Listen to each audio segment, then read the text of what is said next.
So I'm so happy for them. All right, now, more than 400,000 Rand worth of school clothes and shoes will be donated to 7 schools in villages in the Northern Cape. The schools are in villages far from big towns and in areas with high unemployment rates and huge social demands. The program is being sponsored by the SABC Foundation. It's the SABC's single largest donation to a community. For more on the story, we cross live to our reporter on the scene, Carmel van Lachenberg. Carmel, a very good morning to you. Tell us what's happening. Yes, Leanne, a very good morning from a very, very cold Kakamas this morning. We're exactly 469 k's outside of Cape Town in the small village in the Northern Cape. But today we come to you with very good news. Hundreds of children will benefit from an initiative with the SABC Foundation. This morning with me, I've got my guest, who's Iris Fynn, and she's CEO of the SABC Foundation. Good morning, Iris, and thank you for speaking to the SABC. Tell us why we're here this morning, and I understand that's a very good initiative.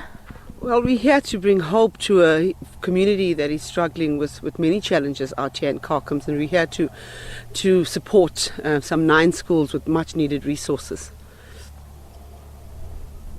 Now, I understand this is the biggest single donation that the SABC Foundation has made to the community. We also understand that it's over 400,000 Rand. But what exactly will these children be getting? So some of the needs that we were told they need specifically is uniforms, they need stationery, they need shoes. As you said, it's a very, very cold morning here. Beanies and scarves and so all resources around for schools, for the school children themselves. So we've gone in and bought that. Some of the schools are much smaller schools and they're outside of this region. And so we're having the handover here because this is the largest one. But some 4,000 kids will benefit from these resources from 8 schools in the area. We were fortunate to speak to the principal, and we're speaking to him again later today. But we understand it's severe poverty in this area. I mean, if you just see behind us, if you just look at the state, if you had to look at this particular area, why else? What was the driving force for getting the SABC Foundation here? The community poverty is a huge factor here.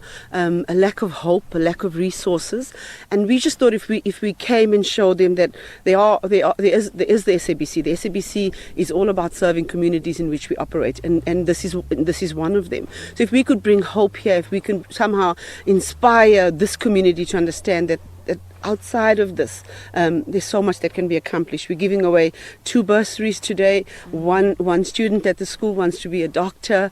We're giving away a bursary worth 300,000 to him this morning. And through, it takes one child. Education is the best leveler ever. So if one child if they can see, if other children at these schools can see that one child can get a bursary, can go and be a doctor, can come back and serve this community, in that way we've brought some measure of hope to this community. We understand that it's 8 schools in total that will be benefiting from this initiative. Tell me, how were these 8 schools chosen? Well, we looked at all the schools in the region that needed our support. So we asked a group of very, very passionate women from the Methodist Church here, in fact, that grew up here, that went to school here, that taught here, and that are now retired. And they are the ones that kind of said, can we come and support this community? So we asked them to go do the research, which are the schools that most need us, what are those needs, how do we provide them? And so they came back to us and said if we could do school uniforms and shoes and other such resources. So that's how we found these 8 schools in the region. And so we're basically covering all the schools in this region that need our support. And we out here, we're in Namakwa land. We are so far from anywhere, and standing on this little koppie overlooking this village, and I'm just thinking, my goodness, that just it's all about the SABC caring about South Africa, and the SABC moving beyond just what we know in Joburg, in Cape Town, in CBDs, and finding these communities that need our support. And it's not just the SABC. I think if other corporates as well, the needs here are so vast. Having come here yesterday and chatting to the principal, you understand that what we're doing is just a drop in the ocean. I mean, in total with the bursaries, we're spending $1 million in this community, but that's just a drop in the ocean compared to what the needs are here. So it's all about whole of South Africa needs to get behind how we serve our communities. Iris, thank you so much for speaking to the SABC this morning. later today we'll be speaking to the principal of one of the schools which will be a beneficiary, and we'll be hearing more exactly about what type of teaching circumstances do they have to deal with every single day, and what are they looking forward to, especially about these bursaries and how they will help their children.